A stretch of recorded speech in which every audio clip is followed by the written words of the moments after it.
Here's a simple tutorial for using my new Valentine drops. I am using Adobe Photoshop 26. I'm going to take my subject. I'm going to select my subject.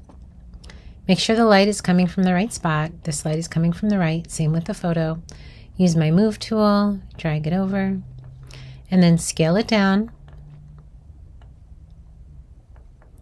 Make sure it's the right scale. It makes sense. You can put her wherever you want. Maybe we try her here. And then I'm going to do harmonize.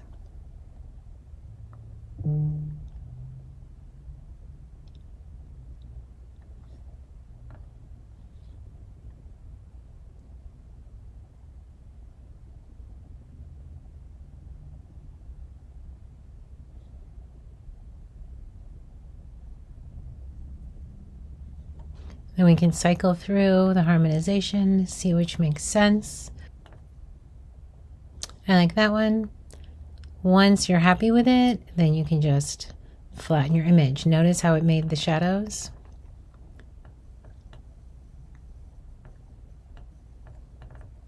And there we go.